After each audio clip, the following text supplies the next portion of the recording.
आचार्य 90 FM येऊन radio आणि आज आपण 15 ऑगस्ट निमित्त खास कार्यक्रम आयोजित केलेला आहे आणि आपण प्रदीप चित्रे सर यांना आमंत्रित केलेलं आहे. चेंबूरमधलं चेंबूरच्या रहिवाशांचं किंवा स्वातंत्र्य लढ्यातील योगदान याविषयी आपण जाणून घेतो आहोत. आतापर्यंत आपण बराचसा आधी रिकॅप घेतली तर सरांनी 1922 पासून सुरुवात केली. 1922 मध्ये 1921 ला तुर्भे काँग्रेस कमिटीची स्थापना झाली. नंतर 1930 मध्ये दांडी यात्रा सुरू झाली, मिठाचा सत्याग्रह झाला आणि मग जे सगळे आपल्या लोकमान्य टिळक लायब्ररी चेंबूरची स्थापना झाली आणि 24 ऑगस्ट 1930 ला त्यांनी सत्याग्रह केला ह्या चेंबूरमधल्या माणसांनी. त्याविषयी चित्रे सरांनी आपल्याला सांगितलं आहे. 1936 पर्यंत आपण सर आलो होतो. चेंबूर हायस्कूलची स्थापना झाली तोपर्यंत आपण आलो आणि आता स्वातंत्र्य लढ्याच्या त्या काळात चेंबूर परिसरातील सामान्य नागरिक, युवक आणि विद्यार्थ्यांचा कसा सहभाग होता हे आपण सरांना विचारूया आणि त्याकडे वळूया. सर, चांगला प्रश्न विचारलास तू आणि तो प्रश्न महत्वाचा पण ठरतो. कारण असं आहे की भारताच्या स्वातंत्र्य लढ्यात हा केवळ काही महान नेत्यांचा लढा नव्हता. तो बरोबर आहे की नाही, तो सामान्य माणसाच्या सहभागातून यशस्वी झालेला लोकलढा होता. ठीक आहे. चेंबूर आणि परिसरात त्याकाळी आजच्यासारखी दाट वस्ती नव्हती. अगोदर पण तुला मी सांगितलं. छोटी गावे, मिठागरे, शेत जमिनी, मर्यादित लोकसंख्या, पण स्वातंत्र्याची हाक या भागापर्यंतही पोहोचली होती.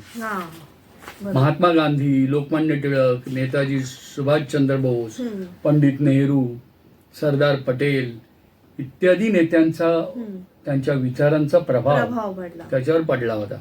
तू म्हणशील सामान्य नागरिकांचा सहभाग अनेक प्रकारचा होता याच्यामध्ये. काहींनी स्वदेशीचा स्वीकार केला होता, परदेशी वस्तूवर बहिष्कार टाकला होता, काहींनी आंदोलनात सहभागी झालेल्या कार्यकर्त्या अन्न, निवारा आणि गुप्त मदत दिली होती. ठीक आहे. त्या काळात अशी मदत करणं सुद्धा धाडसाचं होतं बरं का. युवकामध्ये विशेष उत्साह होता. प्रभात फेऱ्या काढणं, देशभक्तीची गाणी गाणं, पत्रकं वाटणं, गुप्त बैठका आयोजित करणं, राष्ट्रीय विचारांचा प्रसार करणं, अशी अनेक कामे ते करत होते. स्वातंत्र्य हा केवळ राजकीय विषय नसून आत्मसन्मानाचा प्रश्न आहे ही भावना त्यांच्या मनात होती. विद्यार्थी मागे नव्हते. शाळा, महाविद्यालयामध्ये देशभक्तीची बीज पेरली जात होती. अनेक शिक्षक विद्यार्थ्यांना घडवत होते. इतिहास प्रेमावर राष्ट्रप्रेमाची प्रेरणा देत होते. काही विद्यार्थ्यांनी मोर्चे, सभा, जनजागृतीच्या कार्यक्रमातही सहभाग घेतला होता. म्हणजे त्या काळात एक अशी वेगळी ऊर्जा होती आणि एका बाजूला सत्तेची भीती होती नाही का, तर दुसऱ्या बाजूला स्वातंत्र्य मिळवण्याची प्रचंड जिद्द होती. लोक सावधही होते आणि धाडस करण्याचा प्रयत्नही करत होते. ठीक आहे. 1942 कडे आपण जेव्हा वळतो तेव्हा चले जाव चळवळ जेव्हा महात्मा गांधींनी तो पुकारा दिला, त्याच्यानंतर मोठ्या प्रमाणात धरपकडी झाल्या, मोठमोठे नेते गजाआड गेले आणि खऱ्या अर्थाने जनतेमध्ये कमालीचा एक ऊर्जा त्या निर्माण, मला माझ्या देशासाठी काहीतरी करायचं आहे आणि ते मी येनकेन प्रकारे मी ती करेन असा एक प्रकारचा एक असं धरून चाल एक कमालीचा त्यांच्या मनामध्ये विचार दिवसेंदिवस प्रबळ होत गेला. आणि मग म्हणून ती 42ची चळवळ, चले जाव चळवळ खऱ्या अर्थाने 1947च्या स्वातंत्र्यासाठी यशस्वी ठरलेली. आता सांग. आणि त्या चेंबूरच्या सामाजिक आणि सांस्कृतिक जडणघडणीत सुद्धा स्वातंत्र्य लढ्याचा सहभाग होता. म्हणजे सामाजिक आणि सांस्कृतिक परिस्थिती तेव्हा कशी होती? सामाजिक आणि सांस्कृतिक परिस्थिती अशी होती की साधारणतः मग धरून चाल की हे तर तुला विद्यार्थ्यांचं सांगितलंच. त्यावेळी ह्यांनी लोकमान्य टिळकांनी चालू केलेला सार्वजनिक गणेश उत्सव असेल किंवा छत्रपती शिवाजी जयंती वगैरे असेल, जेणेकरून किंवा एवढंच काय की श्रावणातले येणारे महिलांचे खेळ वगैरे, मंगळागौरी, ह्याच्यातून सुद्धा एक प्रकारे जनजागृती करण्याचा त्या काळात प्रयत्न करत होते. आणि सूतकटाई ह्याच्यावर सारख्यावरची हे स्वच्छतेची मोहीम राबवण्याचा, निरीक्षर लोकांना साक्षर करण्याचा, विशेष म्हणजे दारूबंदीच्या बाबतीतला ह्या लोकांनी घेतलेला पुढाकार आणि लोकांना रोजगार मिळवून देण्यासाठी आम्हाला काय प्रयत्न करता येईल याची सगळी ही त्या काळची नेते मंडळी आपापल्या गावात जाऊन त्या दृष्टीने प्रयत्न करत होती. विशेष करून हुंडाबळी किंवा हुंडा ह्याच्या बाबतीतला जनजागृती करण्याचा त्यावेळी त्या लोकांनी केलेला प्रयत्न हा निर्विवाद म्हणजे वादातीत होता. खूप प्रयत्न त्या काळी केले गेले. सतीची चाल त्यावेळी होती. आपल्याकडे तो प्रकार त्या काळी नव्हता, पण कुठेतरी ते एक प्रकारचं विधवेच्या बाबतीतलं जे हे आहे हे त्रासदायकच होतं. म्हणजे लोक सुधारणेच्या बाबतीत त्यांनी केलेला प्रयत्न त्यांच्या परीने त्यांना जसं सुचत होतं लोकांचा एकत्रित करून त्याने काहीतरी सांगणं, मग ते अभंगातून असेल किंवा आणखीन भजन मंडळी करून असेल, पण जेणेकरून तुम्ही आम्हाला ह्याच्यातून मुक्त व्हायचंय अशा पद्धतीचा त्यांचा प्रयत्न अगदी काय सातत्याने होत होता. आता स्वातंत्र्यानंतरकडे वळूया. स्वातंत्र्य आपल्याला मिळालं आणि 1948 नंतर आपण मग पुढचा प्रवास घेऊया, कारण त्याच्यानंतर सुद्धा राजकारण या सगळ्या मंडळींनी फार मोठं कार्य केलेलं आहे. त्यांचं योगदान महत्वाचं आहे, कारण स्वातंत्र्य मिळालं हे झालंच, पण ते टिकवणं देखील तेवढं महत्वाचं आहे. तर त्या दृष्टीने या मंडळींनी काय केलं? अगदी बरोबर आहे. विन्स्टन चर्चिल जे होते त्यांनी तर सांगितलं होतं, कशाला यांना स्वातंत्र्य देत आहे, 4 दिवस पण यांना टिकवता येणार नाही. म्हणजे इतक्या वाईट अवस्थेतून आपल्याकडे स्वातंत्र्य आलं होतं. काय होतं तुझ्या देशाकडे? या प्रश्नाच्या जर खोलात शिरलं तर मला असं म्हणावं लागेल की 1947 नंतरच्या या कार्यकर्त्यांनी जे कार्य केलेलं आहे ना ते कार्य वादातीत आहे. म्हणजे त्या कार्याला तोड नाही. म्हणजे त्या स्वातंत्र्य मिळाल्यानंतर आपण चेंबूरपुरतच बोलते, बरोबर आहे. स्वातंत्र्य मिळाल्यानंतर चेंबूरचा प्रवास अत्यंत वेगाने बदलत गेला. एकेकाळी मर्यादित लोकवस्ती असलेला परिसर पुढे औद्योगिक, शैक्षणिक, सांस्कृतिक, सामाजिक दृष्ट्या विकसित होत गेला. परंतु या विकासाचा पाया कोणता होता असा प्रश्न आपण स्वतःलाच विचारला पाहिजे. ठीक आहे.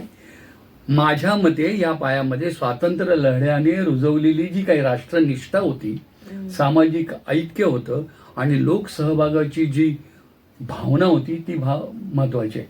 इथे तुला 2 प्रसंग मी सांगतो. 1952 साली बघा, 1952 साली माहुल सारख्या ठिकाणी बर्माशेल सारखी अगदी महाकाय कंपनी येऊ घातली होती. बरेच छोटे छोटे रोजगार, छोटे छोटे व्यवसाय करणारे, मिठागृह किंवा मच्छीमारी अशा पद्धतीने रोजगार करणारे, पैसे मिळवणारे मंडळींच्या समोर जेव्हा ही महाकाय हिचा प्रस्ताव जेव्हा तिकडे आला त्यावेळी तू विचार करू शकतेस की त्या शेतकऱ्यांच्या असलेल्या शेत जमिनी ज्याच्यामध्ये ते भात शेती घेत होते वगैरे, पण असं नव्हते की एक 10 एकर जागा दिली, 20 एकर जागा दिली, त्याच्यावर म्हणजे तो परिसर एवढी मोठी 1100-1200 एकरवर असलेली ही तुझी आताची भारत पेट्रोलियम, त्या काळची बर्माशेल.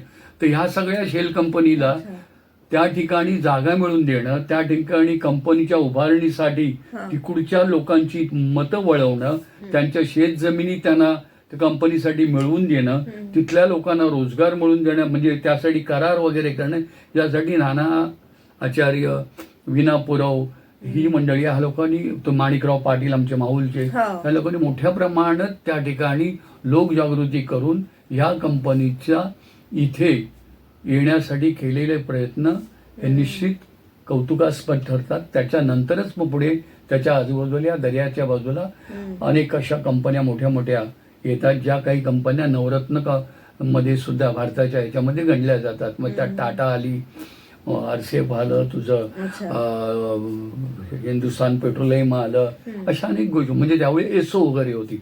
हा एक भाग झाला. तुला त्याही पेक्षा ह्या लोकांचं जे सगळ्यात मोठं कार्य जे केले ते आता तुला मी सांगतो की आता तू हे पाहिलं असशील ही चेंबूर कॅम्प. चेंबूर कॅम्प बरोबर आहे. त्या चेंबूर कॅम्प म्हणल्यानंतर सिंधी सोसायटी, सगळ्या सिंधी लोकांचं हे आहे, बरोबर आहे. बघा इथे ह्या ठिकाणी आत्ता जो चेंबूर आहे ना तुझं, ज्याचा प्रत्येक चेंबूरकरांनी अभिमान बाळगावं असं कार्य ह्या लोकांनी केलेलं आहे. ते कार्य असं की स्वातंत्र्यानंतरचं चेंबूर आपण जेव्हा विचार करतो तेव्हा हे जे कार्य त्यांचं आहे ते असं की विस्थापितांच्या पुनर्जन्माची कहाणी तिथे लिहिली गेलेली आहे. अच्छा. आता हे विस्थापित कोण? हा. तर स्वातंत्र्यपूर्व काळात इथल्या स्वातंत्र्य सैनिकांनी देशाच्या स्वातंत्र्यासाठी संघर्ष केला हे आपण मागे याच्यात पाहिलं. आणि स्वातंत्र्यानंतर इथल्याच काही लोकांनी विस्थापितांच्या जीवनाला पुन्हा उभं करण्यासाठी काम केलं. अच्छा. म्हणजे कुठलं काम केलं की एका पिढीने देशाला स्वातंत्र्य मिळवून देण्यासाठी संघर्ष केला हा. तर त्याच पिढीने हा. मग समजा नाना आचार्य असेल, विना पुरा असेल, ही जी सगळी मोठी मंडळी आहेत हा. यांनी संघर्ष तो सुद्धा केला. त्याचबरोबर देशाला स्वातंत्र्य मिळवून देण्यासाठी संघर्ष केली हीच मंडळी हा. स्वातंत्र्य मिळालेल्या देशात माणसांना पुन्हा जगायला शिकवलं. अच्छा. हे त्यांचं कार्य मोठं आहे. निमित्त काही असेल पण त्यांना जगायला शिकवलं. सोपं नव्हतं ते. हो.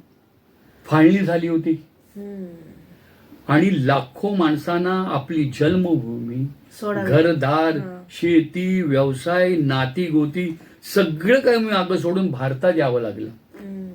बरोबर आहे. आज आपण त्यांना सहजपणे सिंधी समाज म्हणतो. जो आज तो चेंबूर कॅम्पमध्ये त्या बसलेला आहे. बरोबर आहे. मग मला सांग ती सिंधी समाज ते जे तिकडून आले, थोडस जर 5,000 वर्षापूर्वीचा जर संदर्भ तुला द्यायचा झाला तर सुईच्या डोका एवढी सुद्धा तुम्हाला मी जमीन देणार नाही म्हणणारा दुर्योधन महाभारत घडवू शकतो. बरोबर आहे. इथे तर ही मंडळी परकी आलेले लोक आहेत, दुःखी कष्टी, हे विस्थापित, ह्या लोकांना इथं स्थापित करण्याचं काम केवढं मोठं काम आहे यांचं. बरोबर आहे की नाही. तर ही सगळी जी मंडळी इथे आली, किती वेदना, आणि हा जो सगळ्या म्हणजे वेदना म्हण हे आपण हे आपण विसरलो. ते लोक इथे केवळ आले नव्हते. कोण? सिंधी समाज ज्याला तो म्हणते. ते आपलं उद्ध्वस्त झालेलं आयुष्य इथे घेऊन आले होते. बरोबर आहे की नाही. काय होतं ते, म्हणजे कुठे जायचं, काय जायचं काही माहित नाही. फक्त सोबत जगण्याची इच्छाशक्ती, प्रबळ इच्छाशक्ती, आणि त्याला ह्या लोकांनी दिलेली जोड, त्यांना आपलं मानलं त्यांनी. तर अशा वेळी चेंबूरनी या लोकांना विस्थापित म्हणून त्यांच्याकडे पाहिलं नाही. इथल्या काही कार्यकर्त्यांनी, समाजसेवकांनी, स्थानिक नागरिकांनी त्यांना आधार दिला. त्यांच्या पुनर्वसनासाठी स्वतःच्या जमिनी दिल्या, मदत केली, वसाहती उभ्या राहण्यासाठी हातभार लावला. आणि एका अर्थाने त्यांना सांगितलं, तुमचं मागचं आयुष्य तुम्ही गमावलं जरी असलं पण पुढचं आयुष्य उभय करण्यासाठी तुम्ही एकटे नाही. ही भावना त्यांच्यामध्ये ह्या लोकांनी, म्हणून त्यांचं मोठेपण आहे ना, हे आपण विसरता कामा नये. एवढं मोठं काम त्याने केलं. स्वातंत्र्य लढ्यातील शौर्य ते आपण बघतो. बरोबर आहे. त्याच्याबद्दल मग त्या फिल्म मध्ये सुद्धा दाखवलं जातं, एखाद्याच्यावर सिनेमा सुद्धा काढला जातो. पण पुढचं आयुष्य हे जे आहे, पण स्वातंत्र्यानंतर माणसाला माणूस म्हणून उभं करण्याचं जे कार्य झालं त्यांचं स्मरण आपण तितक्याच अभिमानाने केलं पाहिजे. म्हणून नाना आचार्य, म्हणून विना पुरव, म्हणून ही रामनाथ पाठारे, म्हणून ही रामकृष्ण चेंबूरकर, ही सारखी ही मोठी मंडळी ही प्रातस्मरणीय ठरतात. नक्कीच. आता या माणसांकडनं आपण नेमकी काय प्रेरणा घ्यावी असं तुम्हाला वाटतं, म्हणजे किंवा चेंबूरच्या स्वातंत्र्य लढ्याच्या इतिहासातून, या सगळ्या मंडळींच्या योगदानातून आपण तरुण मुलांनी काय प्रेरणा घेतली पाहिजे? आता तरुण मुलांनी बाहेर घेत असताना एक गोष्ट तुला मी, आपण हाच विषयाकडे जर थोडस इकडे गेलं, एक आता हे बघ, ह्या तरुण मुलांना आपण विचारूया, एक माणूस आपलं जीवन गमवून दुसऱ्या भूमीत येतो. दुसरा माणूस त्याला सांगतो ही भूमी आता तुमची आहे. यापेक्षा मोठं राष्ट्र निर्माणाचं दुसरं उदाहरण सापडू शकत नाही. बरोबर आहे. किती औदार्य होते त्याच्यामुळे. म्हणूनच चेंबूरचा इतिहास हा आपण केवळ इथल्या रस्त्यांचा, इमारतींचा, कारखान्यांचा, गार्डनचा इतिहास म्हणून ह्या तरुणांनी पाहू पाहू नये. नये. हो. बरोबर आहे ना? खरंच आहे. हो. हा, ज्यांनी स्वतःकडे फार काही नव्हतं, ह्यांच्याकडे काही नव्हतं काहीच ग. नव्हतं. हो. ज्यांनी स्वतःकडे फार काही नसतानाही दुसऱ्याला आधार आधार दिला, हा. ज्याने विस्थापितांना परका न मानता हम्म.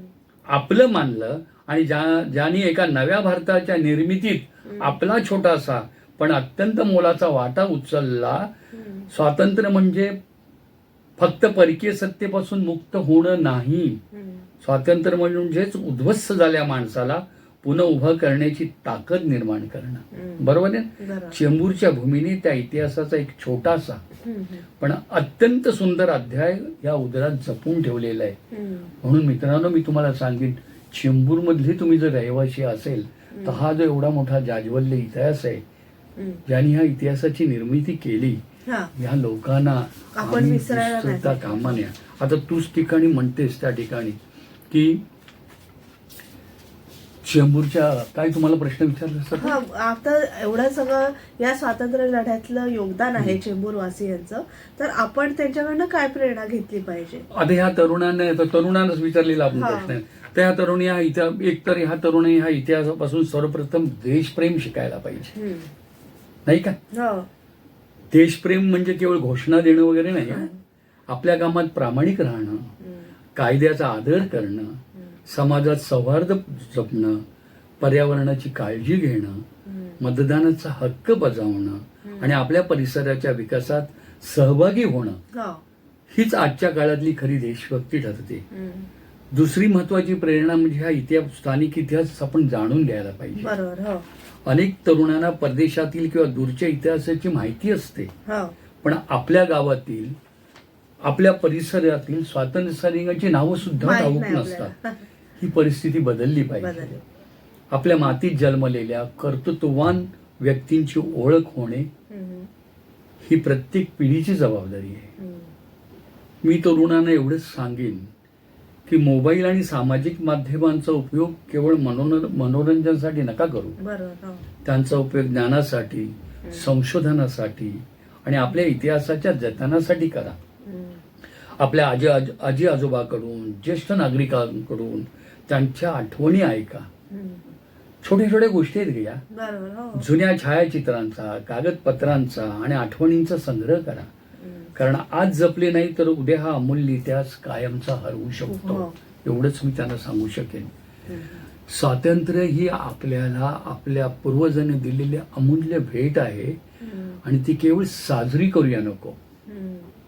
ती जपूया, समृद्ध करूया आणि पुढील पिढीकडे अधिक सक्षम भारत म्हणून सुपूर्द करूया, वा. असं मला वाटतं. वा. खूप छान. म्हणजे आज आपण या भागामध्ये प्रदीप चित्रे सरांकडनं धांडोळा घेतला, तो म्हणजे चेंबूरचा स्वातंत्र्य लढ्यातील नेमकं योगदान काय होतं हे आपण जाणून घेतलं. चेंबूरमधल्या महनीय व्यक्ती ज्यांनी आपल्या स्वातंत्र्य लढ्यात योगदान दिलंय त्यांच्याविषयी आपण जाणून घेतलं. आणि खरंच प्रदीप चित्रे सर, तुम्ही अभ्यासपूर्ण प्रत्येक व्यक्तीविषयी फार सखोल अभ्यास करून तुम्ही आपलं सगळा इतिहास आपल्या सगळ्या प्रेक्षकांसमोर ठेवलेला आहे. त्याबद्दल तुमचं मनपूर्वक आभार. बघा, मी एक आणखीन आपण जाता जाता एक नक्की उल्लेख आपण करायला हवा. हा. चेंबूरमध्ये आपण राहतोय, बरोबर आहे. हम्म. चेंबूरचा जर मला अभिमान असेल हा. तर मी असं म्हणेन, जाता जाता असं म्हणेन, आपल्या अभिनयाद्वारे हम्म. ह्या चेंबूरचं नाव जगाच्या नकाशावर ज्यांनी कोरलं हम्म. त्या राज कपूर साहेबांची सुद्धा आम्ही आठवण आठवण करायला काढली पाहिजे. त्याचबरोबर भारतातल्या गल्लोगल्लीमध्ये आपल्याच टी.के. सांडू ब्रदर्स हो. यांनी आपल्या औषधीचा हो. हे भारतभर केला. हम्म. आणि त्याचबरोबर आता आपण येऊया की चेंबूरच्या सुधारणेसाठी, चेंबूरसाठी हम्म. कायमस्वरूपी ध्यास घेतलेल्या हम्म. मुंबईचे महापौर हम्म. शरद भाऊ आचार्य यांचाही नामोल्लेख करून त्यांचंही पुण्यस्मरण या निमित्ताने करूया. आणि 15 ऑगस्टच्या तुम्हा सर्वांना मनपूर्वक शुभेच्छा देतो. बलशाही भारत घडवण्यामध्ये हा. तुमच्या सगळ्यांचा सहभाग असू द्यावा, हम्म. असे या ठिकाणी आपण मनापासून मी हम्म. प्रार्थना करतो. नक्की. तर आमची ही म्हणजे प्रदीप चित्रे सरांनी सांगितलेली माहिती तुम्हाला नक्कीच आवडली असेल आणि अगदी संग्रहालय ठेवण्यासारखा आजचा हा पॉडकास्ट किंवा आजची ही मुलाखत झालेली आहे. तर नक्कीच आमचा या मुलाखतीचा अभिप्राय तुम्ही आमच्या कमेंट बॉक्समध्ये नक्कीच आवर्जून लिहा. मी प्रदीप चित्रे सरांसोबत आपली रजा घेते आणि पुन्हा एकदा सगळ्यांना स्वातंत्र्य दिनाच्या मनपूर्वक शुभेच्छा देते आणि मी आरजे तेजस्विनी आपला निरोप घेते. तुम्ही मात्र ऐकत राहा आचार्य 90 FM ओन रेडिओ. धन्यवाद. धन्यवाद. आचार्य